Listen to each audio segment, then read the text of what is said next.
What is going on, everybody? Welcome to the Week 17 edition of the Pro Football Focus Show here on RotoGrinders. I am Brit Devine, coming from my basement. This is not my basement. If you think this is real, this is not, everybody.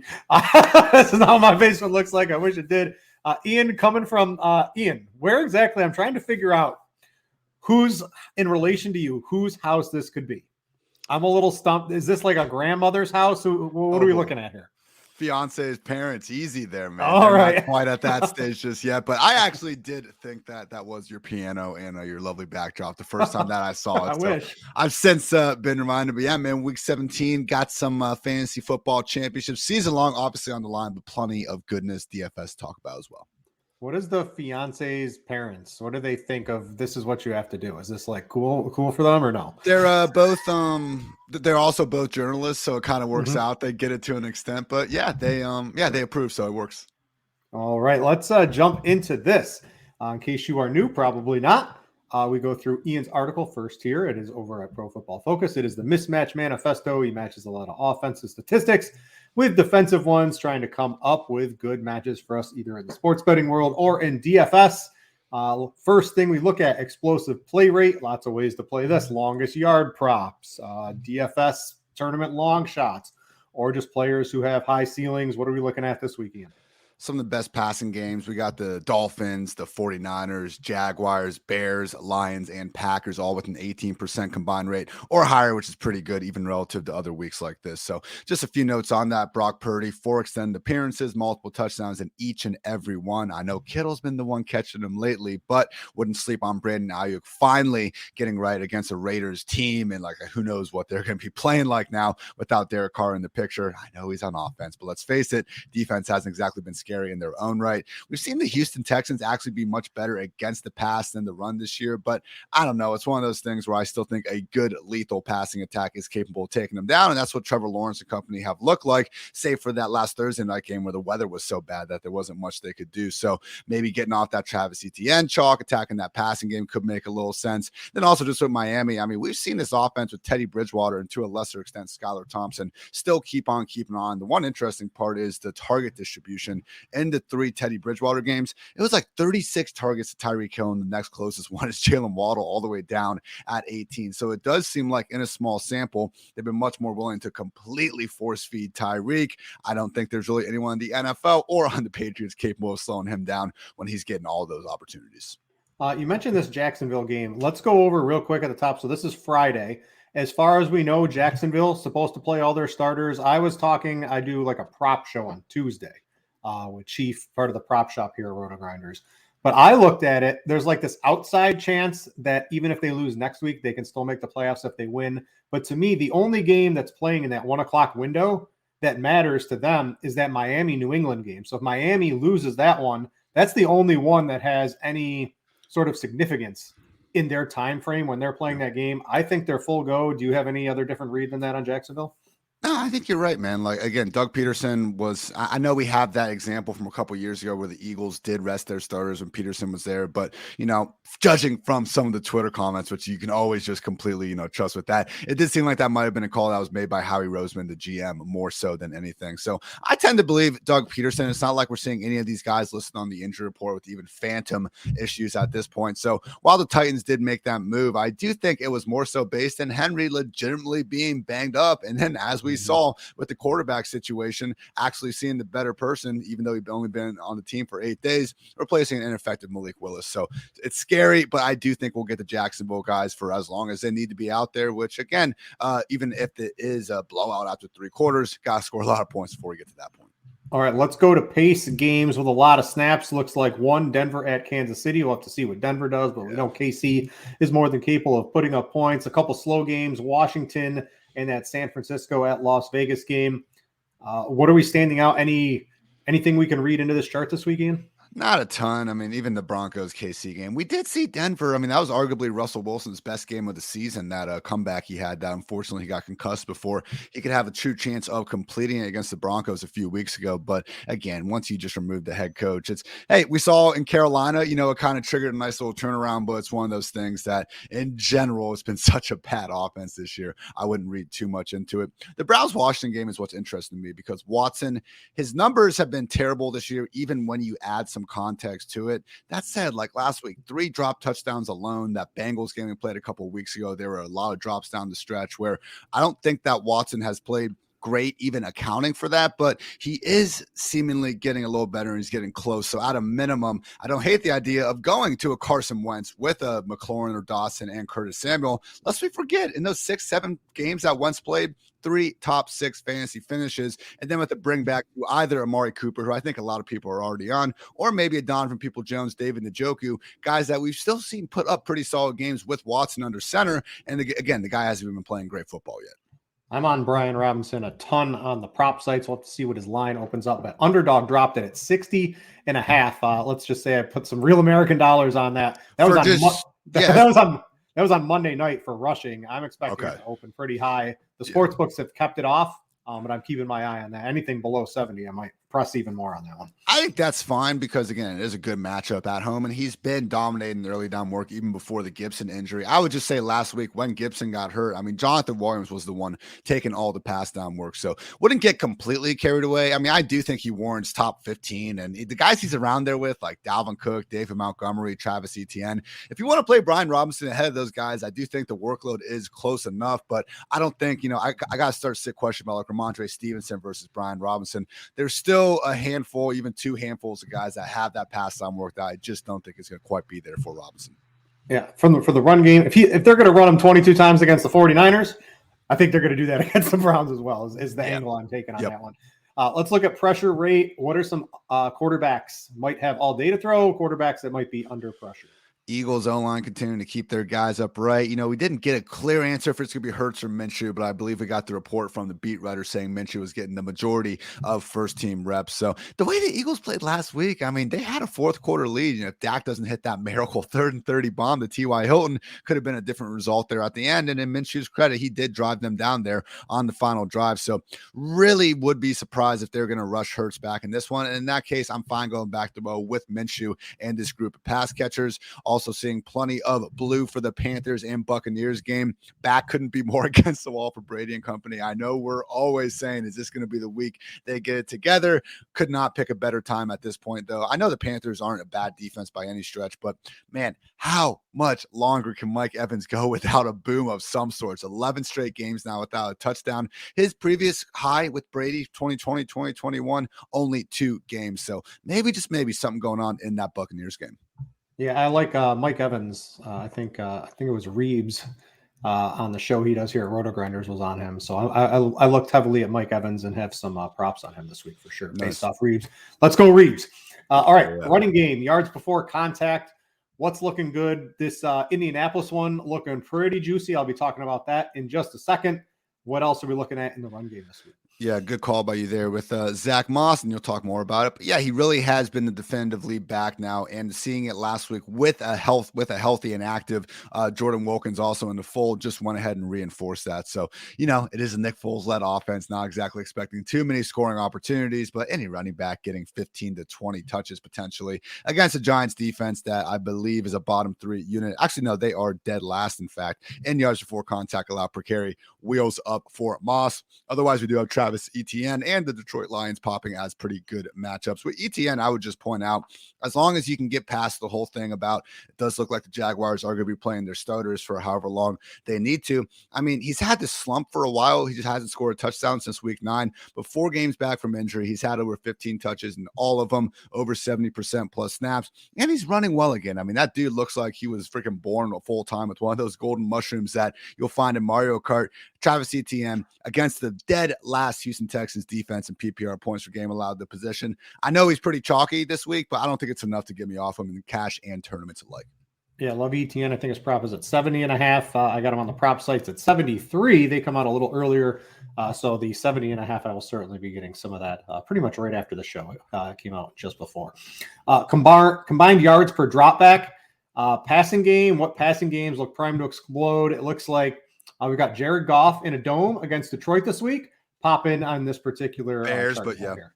Yeah, against the Bears, but either way, man, but we're talking about two bad defenses. That's why it's got the highest game total of the week there. So Goff looking great, Teddy and the Dolphins. I mean, Tyreek and Jalen Waddle are top 2 in the NFL in yards per route run. It's wild how good that passing game has been. And I do think Tua is a part of that, but let's face it, I do tend to think that Tyreek and Waddle are the ones really driving the success in Miami. So even if you don't want to put Teddy as your quarterback and you think there's higher options out there, don't be afraid to have Tyreek and Waddle filling out those wide receiver spots. Talked about the 49ers already. Only other one popping up is the Packers here against the Vikings. And the one thing, Britt, we all seem to be scared and off of Aaron Jones this week because, understandably, the season low marks and touches and snaps last week, even though he didn't have a designation, it's very clear that he is playing through the pain to a major extent. But even with that sentiment with Aaron Jones, we're not seeing A.J. Dillon getting driven up with his projected ownership either, even though he has outscored Jones in 2 of the past 4 weeks and is set up very well as a home favorite here.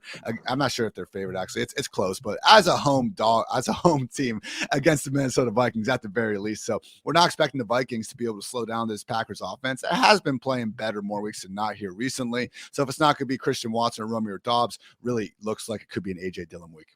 All right, let's close it out with the EPA per play. Anything standing out? We can use this from sports betting. It's had its ups and downs over the years, but it's always interesting to look at, in my opinion. Yeah, we don't have any actual underdogs here with an actual advantage in the EPA. Books are smart.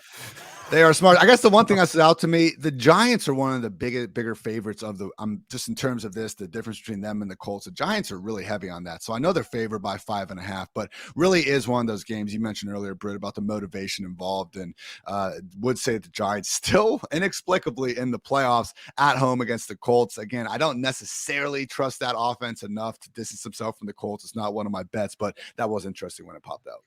The chart to me is expected points added per play is that the NFL stinks. No, every team's basically, it's only a couple of good offenses out here actually adding points on an average play. Yeah, that's going to do it for Ian's article. You can read this over at PFF if you want a more in-depth issue, a more in-depth look at it. It does require a subscription. It is relatively cheap. And not only can you read this from Ian and all of his other stuff, but about a million other articles, get access to the player grades that I use for sports betting and props and all that sort of fun stuff as well. All right. Speaking of sports betting, let's jump into, I guess we'll go with our spreads, parlays. I cooked up a couple strange ones last week. I went 4-0 on the show last week. So I'm looking to keep it hot here. Unlikely to go back-to-back 4-0, but a man's got to try. So here we go. The first one I'm going to go with is Carolina plus 3.5. Straight up. I've also bet their money line against Tampa Bay. Tampa Bay is a league worst against the spread. I'm convinced they're not very good. Now, I do like Mike Evans a little bit. I'm praying, hopefully, at least from a couple of props, but their offense isn't great. Something's off with Tom Brady. I don't know. I just don't think Tampa Bay really has it right now. And I actually think Carolina is coming into this game pretty hot. They might even be the better team. So I took the money line on this one. If you don't want I think it was up to plus 160. It has been moving, I believe. It was at like plus 150, plus 145 for the money line. So I don't know if some money's coming in on Tampa Bay or some smart bets, but I'm going to be the idiot and go against that and take Carolina plus 3.5. And if you want to get some plus money, you can go get the money line on that one as well. So that's my straight bet of the week. And then I've cooked up a 3-team parlay. So, but these are this is an alternate one. So I took the Panthers. Heat check. This is a heat check right here, Brett. Listen, it is. So it's at plus 7.5. I'm going with the Panthers on this one. The Buccaneers are so bad, Ian. I don't know. They're not a touchdown better than anybody in the league, in my opinion, right now. So you move that up to plus 7.5. And then you got the 2 easiest bets of the week. The Chiefs money line, the 49ers money line. That comes out to an even money bet, basically. So if you just take the Panthers, kick their total up from 3.5 to 7.5, get them over the touchdown, pair it with the 2 big favorite money lines. I don't know. It's really hard for me to see the 49ers Death Star losing. The Chiefs are on a roll. They're not going to lose this game against, I don't know, unless Nathaniel Hackett was literally the worst coach in the history of the NFL. It's possible. And whoever else they put in there is some genius in 1 week and turn this entire offense around. I don't see the Chiefs losing. So I'm going with that. Panthers plus 7.5 paired with the Chiefs and 49ers money line, get you an even money bet. So that's where I'm at. I'm really like the Panthers plus 3.5 as well. You can take their money line, but I'm going with a plus 3.5 as my bet for the show. Ian, you like all of that? Is it a heat check? Am I getting wild? The wilder the bets for me have been paying off, so I'm just sticking with them.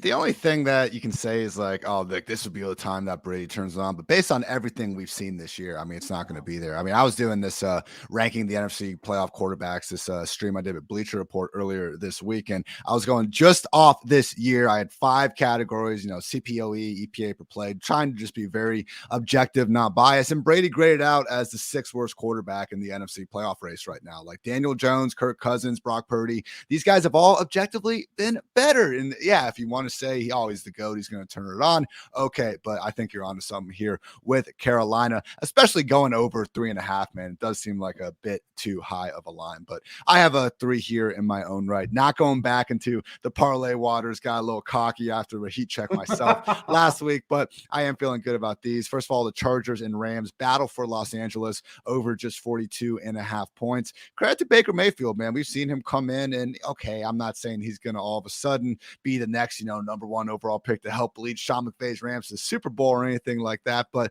scoring 50 points, even with some defensive assistance there. I mean, they looked fantastic in that first half last week. And it's a Chargers defense that, while they do seem to be getting back Joey Bosa, could now be down Derwin James, depending on if he can clear the concussion protocol in time. And on the other side of the ball, we have a Chargers team facing an Aaron Donald-less Rams defense that hasn't quite been the usual version of themselves, except when they're facing, a Broncos team that pretty much rolled over pretty early in that one. Justin Herbert, with all of his healthy weapons, I think is one of the better offenses in the league. So just 42.5 here. I think this should be several points higher. I also will be taking the Dolphins plus 2.5. Again, with them having everything to play for. I do think Teddy is a downgrade from Tua, but I still think that he can be good enough to beat a Patriots team where the defense is good, albeit you start to look at some of these quarterbacks they face over the last 8-10 weeks. They've gotten awfully lucky with backup situations, one after another seemingly. So I think Teddy in this offense still better than Mac Jones in that offense. Give me the Dolphins. And then finally, the Eagles 6.5 against the Saints with Minshew, with Jalen Hurts. I mean, this line would definitely be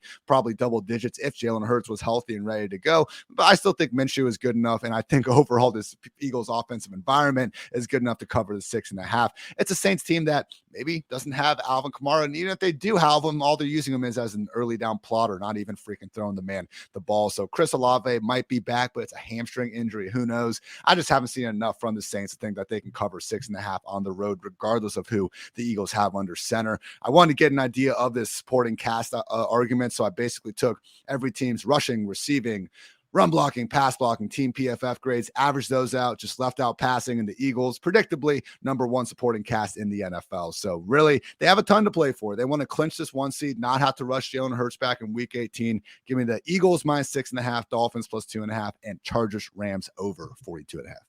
Okay, so that does it for our straight bet / parlay / getting creative. Let's move to some player props. I am been on fire the whole year on the player props. I've got 2 for you this week. They are up on Scores and Odds Premium. I do post a lot of prop betting stuff on the prop sites very early in the week on like Monday afternoon before like sportsbooks even have any lines up at all. I tend to get those out. So if you are looking for some additional bets to make, you can get a Scores and Odds subscription for those. But on the show, I've got 2 for you. The first is going to be Zach Moss, right? I like that yards before contact. I like that the Giants are giving up the 5th most rushing yards per game against. I like that PFF has the Giants graded as the 28th best rushing defense in the league. Not great. And I like that they're allowing the 3rd highest success rate on runs, because I think Zach Moss is going to need a couple successful runs because I don't know if there's going to be many long breakaways. But it's at 58.5. What do you have? 12. He out-touched Jordan Wilkins 12-1 last week.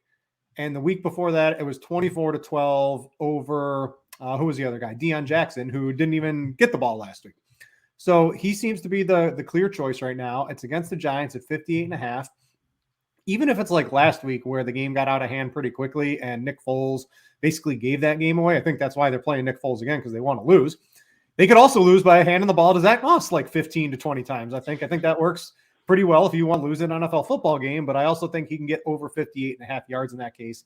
And even if it's like 10, 11, 12 carries, the Giants defense is so bad. I think he can even get there on that as well. If they're allowing 3.8 before contact and he gets 12 carries, he's already there basically. So I'm going to ride that 58.5. Zach Moss.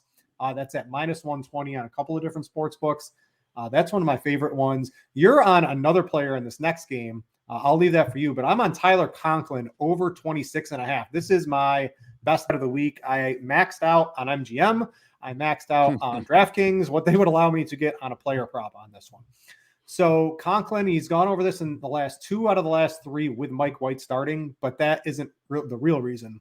The main reason, it's Seattle versus tight ends. Literally, I went through the game logs of every Seattle game. Every tight end that had a quarterback that was like an alive quarterback, not like the Rams 4th string, quarterback, none of this garbage, and had a tight end that was like a living, breathing version of an actual NFL tight end. Every single one's gone over this year, this line. Why can't Tyler Conklin do this? This line is too low, in my opinion. 26.5. Go get that one if you're on the prop sites. It's on Underdog. I didn't see it on Prize Picks before the show, but you can mix that with some Zach Moss. Have yourself a nice little parlay. Those are my 2 props of the week, and absolutely love the Conklin one.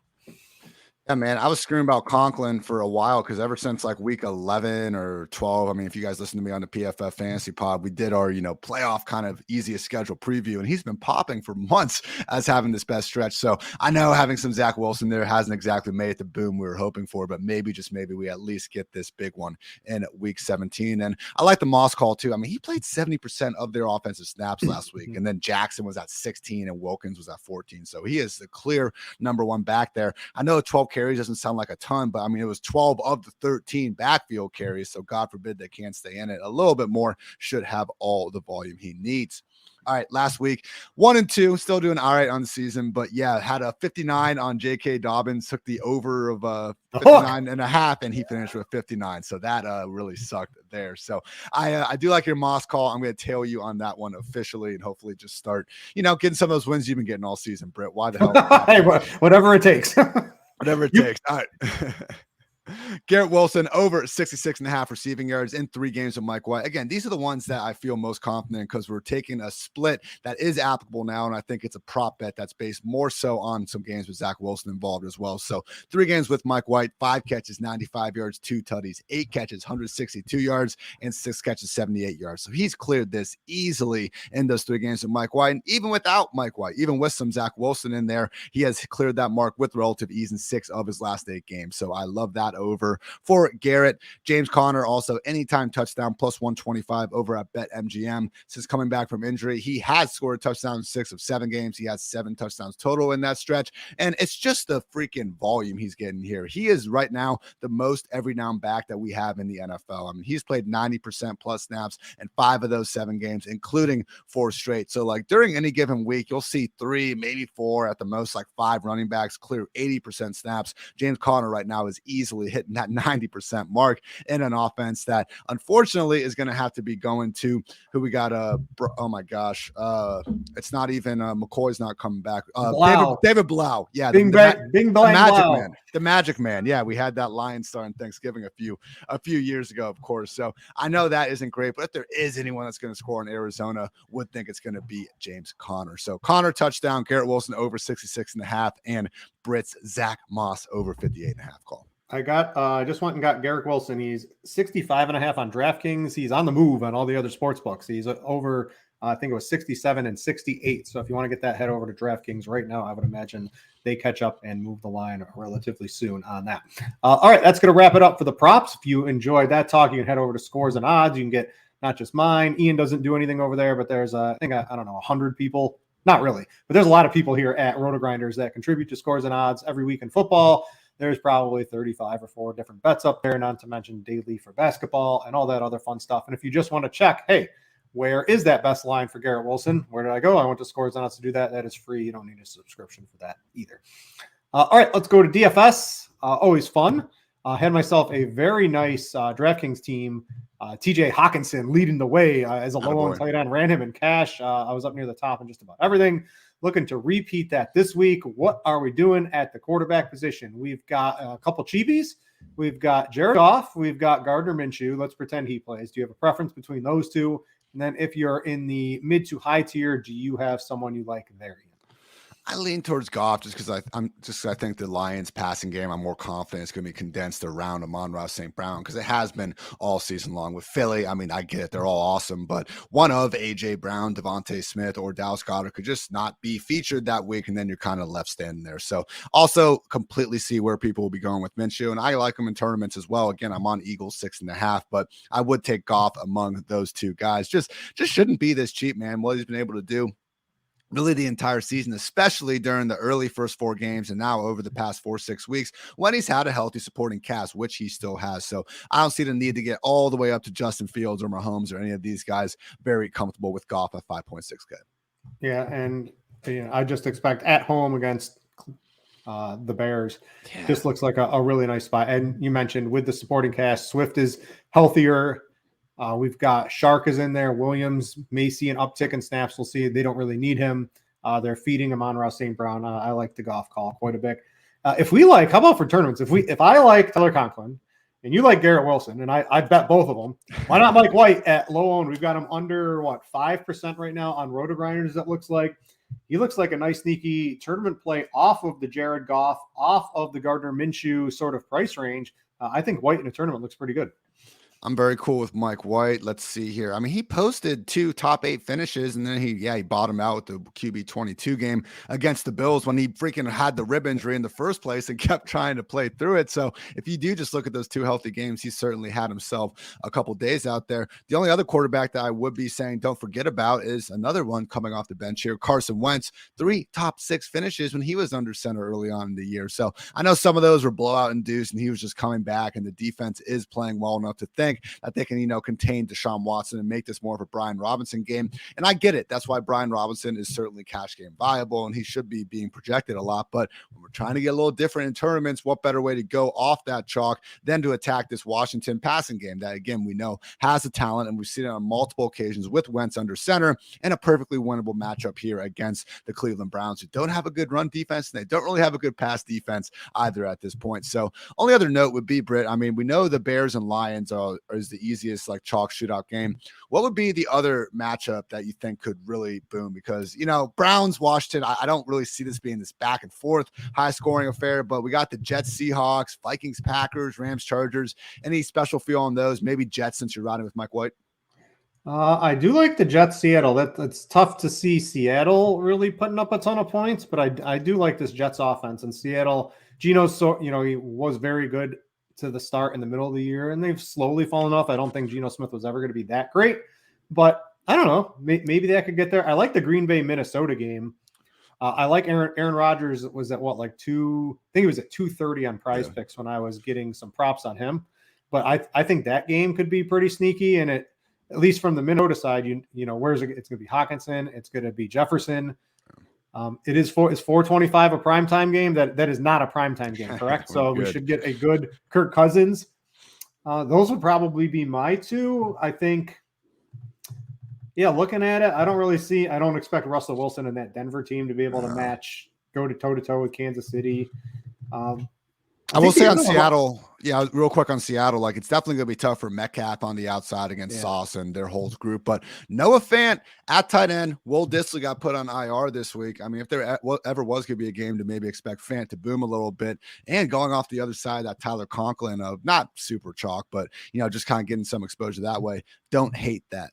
I got another one. If Houston's been playing good, what about this Jacksonville-Houston game? I know Houston's they're 9-0. Against Jacksonville. I think in their last 9 games, they beat them every time. They play them tough, and I think Jacksonville is going to be able to put up some points here. And I think at a minimum, Brandon Cooks at 4.8K. I mean, he had a touchdown last week. He had another one that was a sick double move, 33-yarder that got called back on a illegal shift in a hole, but it didn't actually impact the play he made out there. So healthy Brandon Cooks, man, if we know they're going to be force feeding him targets, which they at least were last week and usually have over the years now when he's been healthy, Cooks with a Trevor Lawrence bring back, getting off the ETN chalk, I like it. All right, this is a season-long question for you because I know you're in those streets and I know some of our listeners are. I'm going to twist it up for you. I have a team in the finals. I have Derek Ooh. Carr as my quarterback. I had Derrick What? Henry. I have Oh, DeAndre you Hopkins. had. Okay. Yeah, I had DeAndre Hopkins, Derrick Henry. Right. This is like my team going into the finals. I'm gonna get slaughtered. Should we move our fantasy finals back to week 16? No, I don't think so, because then you're No. going to have so many bye weeks in week 14. So optimally, the NFL could stop bye weeks at week 13, but I don't think they're going to change that for fantasy football purposes. But I don't know, man. I think the bye weeks in the first round would be far more annoying, because like that'd be like a realistic concern to draft, if McCaffrey had a freaking week 14 bye or something like that. So I think week 17 is still fine. I mean, yeah, it hasn't worked out here, but we don't see anyone like, I guess the Titans are being cautious with Derrick Henry, but like they did this a couple years ago as well in a similar situation before we had the 18-game season. Then he went bonkers in the final week there. So I think it's just, certainly unfortunate for some people like you, Britt, but we're not seeing like tons of teams resting their starters and like not doing anything about it. So I think it's probably fun. As you add more games, the games at the end of the season, you can go further into the season. Yeah.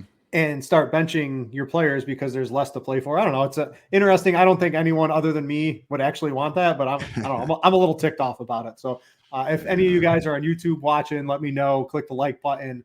Just interesting if you play season long. A thought for some of you. How the hell do you make the finals with Derek Carr as your quarterback? That's the wildest thing going on here. Josh Jacobs is on that team too. So who knows what he's going to do. So it's like the whole team's up in there. Anyway. Let's jump to the running back position. And where have all these running backs we want to play them all season long again? Because there are like, 10, 12 different running backs where I want this every week. Well, maybe not. I don't want this many. I want like 6 I can choose from, because having as many as we do this week that basically have the workload all to themselves due to injuries and things like that have reasonably good matchups, that are good players, is a lot, right? We've got CMC at the top at 9K, right? If you're going to pay up against the Raiders, why wouldn't you want to play CMC? Look for him to have a really nice bounce back week. In the mid tier, you've got guys like James Conner, although I don't know. I think I'm going to sour on Conner a little bit. If DeAndre Hopkins has a knee issue all of a sudden and David Blau starting, I think Arizona is up to some trickery in terms of some of their players playing this week. So I might sour on Conner just a little bit. You go down just a little bit more. You got Kenneth Walker against the Jets, Miles Sanders against the Saints. You've got ETN. You've got Algier. You've just got a plethora, not even Brian Robinson, a plethora of all these mid-tier plays. Do you need to reach for the CMC, the Saquon Barkleys, or can you sort of fill in with these low to mid-tier type plays? I think there's plenty in the low and mid tier. And while Stevenson is probably, the only true 3-down pass catcher of the group, as we saw last week, I mean, it's not like that's a complete guarantee even for him each and every week. So that's my only concern with it, because a lot of these names are not necessarily going to be getting the most pass down work. Algier, just because the Falcons don't really throw the ball much, period, but also C-Pat and Avery Williams are going to be the guys catching it there. With Brian Robinson, already talked about Jonathan Williams. We've seen it with Miles Sanders being an issue all year, and even Travis Etienne. So it's one of those things where, in tournaments, I think the good move is to kind of avoid this group, because we do have a lot of more one-dimensional running backs, and on a full PPR site like DraftKings, want to be taking advantage of the more true three-down guys that are costing us more money. But in cash, riding with the chalk, I think it's fine, because it does fit pretty nicely, again, around that Goff, Amon-Ra, St. Brown stack, and we can still get some solid wide receivers in our own right. So I do think there are some good moves to be able to pivot off of these guys, and you don't even have to get too pricey to do it. Again, because of how much value there is in the 5-6K range, Britt, we talk about it pretty much every week. Just naturally, if you want to get more of a tournament lineup, just kind of go away from that and do more of a rags to riches approach there. But I do think Dave Montgomery, 6.9K, it's still not breaking your bank. And it's the one guy really that's going to be getting featured in this matchup that we all know is going to score a ton of points, who isn't turning out to be super chalky. So yes, Khalil Herbert is back, but guess what? It didn't even really change what was happening in Chicago, and it hasn't changed all season. Montgomery is their lead back. He's going to see 15 to 20 touches, and he's in an offense we're expecting to score plenty of points. So I know Khalil Herbert, higher yards per carry, and he's solid, but it's a similar dynamic to like Pollard and Zeke, where no, the Bears haven't caught up and made it 50-50 like Dallas, but Montgomery, like Zeke, probably a little bit better than we give him, and he's certainly capable of falling into the end zone a couple times when he's on an offense moving the ball up and down the fields. And then also mentioned this earlier, but if we're all kind of afraid of Aaron Jones. And if he's going to be playing, why not go to AJ Dillon at 5.8K at home against a Vikings defense that we've seen be had over and over again here throughout the second half of the year. Yeah, I like that call quite a bit for AJ Dillon, especially if Aaron Jones plays, if he gets banged up in game, or even if he's just limited at all. Dillon has the ability to multiple touchdowns. He's catching the ball recently. So I think Dillon is a really nice swerve in tournaments this week if you're looking for a low-owned running back. All right, let's go to the wide receiver position. If we like Jared Goff, we've got his top receiver, Mr. Amon-Ra St. Brown. Currently projected, I've got the blitz pulled up here at RotoGrinders. The blitz has him with more fantasy points than Justin Jefferson this week. I don't know if that's stretching it a little bit, but he's obviously going to be in the cashing consideration for the blitz. He's 7,800. He's getting, massive targets, massive receptions. They're not downfield targets like Justin Jefferson, but to get all of that on the full PPR of DraftKings looks pretty nice. Yeah, just so tough to get off him, man. He has one non-injury induced game this year with under 6 receptions. That's just so many free fantasy points. Got to stay with the Sun God. Already talked about Garrett Wilson plenty with the prop, so I'm also in on him at just 5.5K. If you can't get up to Chris Godwin, I think that's fine. Similar to Amon-Ra St. Brown, he only has one non-injury game this season where he was held under 6 receptions. So just complete PPR monsters. And the third one we have, who is also just getting force-fed targets, maybe not the deepest ones, but we're getting that full point regardless. Keenan Allen, still only 7K, and ever since he's been back, man, really been performing well. PPR wide receiver 19, 22, 11, 9, 19, and 9. As we saw last week, literally about a half an inch away when he stepped out of bounds from probably having, a top 3, top 4 finish on the week. So since he returned in week 11, it's been the Keenan Allen show. Now, Mike Williams has been banged up a little bit in this stretch, but it's Keenan Allen 63 targets, Josh Palmer 40, Austin Eckler 38, and then we got the rest of the guys after that. So really, we've seen Austin Eckler save a lot of his fantasy performances with those touchdowns here in recent weeks. Make no mistake about it, Keenan Allen is Justin Herbert's go-to number 1 option. Yeah, you put all the targets together, but just to make it more clear, in his last 4 games, 14 targets, 9, 14, and 14. So that spells it out. I think a little bit clearer for in a per game. That is some unreal amount of targets that Keenan Allen has been getting. All right, we want to get a little different. I'm pulling up the projected ownership here behind the scenes. I'm looking for maybe a couple sub 5% owned wide receivers. Brandon Ayuk looks pretty nice if he's going to be a little bit lower owned. Let's see here. Not going to play I'm not going to mess around with any Arizona players. Dortch.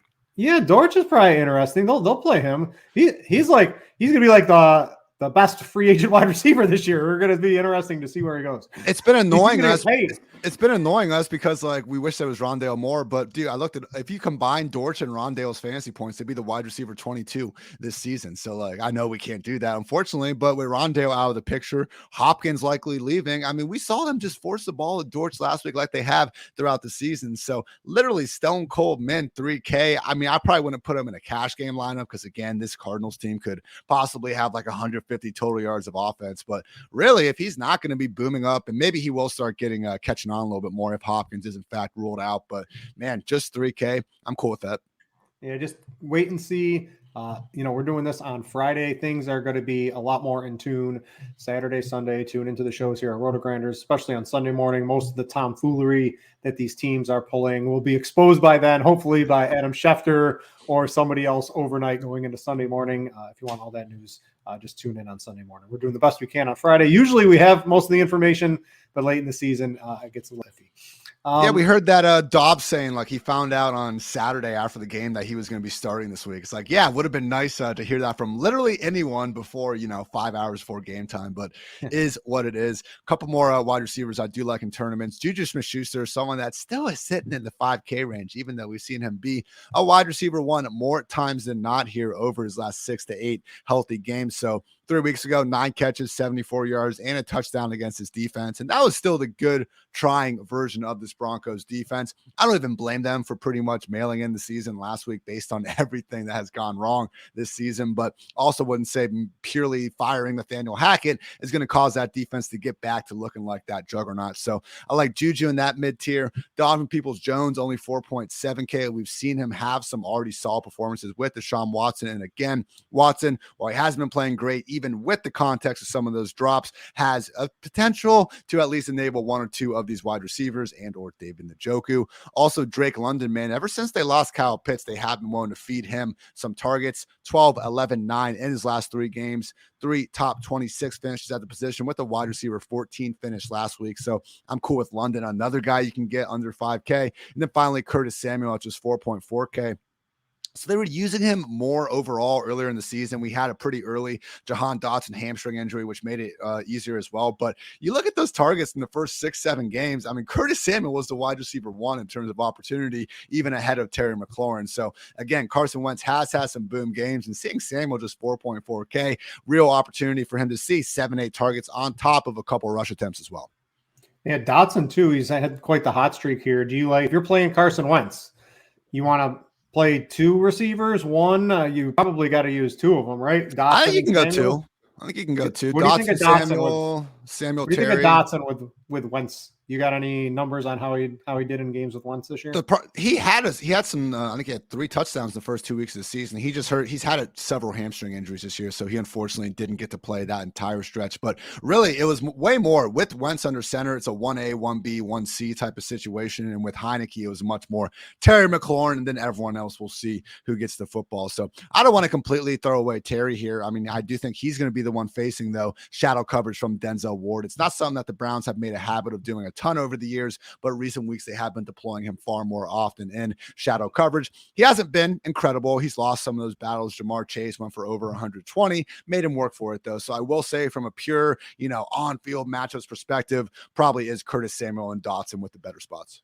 All right, let's go to tight end. A couple guys I'm looking at. One is definitely Conklin. He's at 2.9K on DraftKings. And if I like that over on his receiving props, I think that line is probably a good 5 to 10 yards lower than what I would set it at if I own a sports book. Now, I don't own a sports book, so just take that for what it is. But Conklin looks pretty juicy. If he's going to get, 5, 6, 7 targets, something like that, and I think there's a possibility for even more. I think he had 8 and 9 in 2 of the 3 games with Mike White in a game against Seattle where Seattle can't stop tight ends. That looks pretty good. It allows you to get good running backs. You can still go cheap at quarterback, and then maybe you're able to get the Keenan Allen. Maybe you're able to get the Amon-Ra St. Brown in there if you go cheap at tight end. I always like going cheap when I can. So that looks pretty juicy to me. Love Conklin. What are you looking at?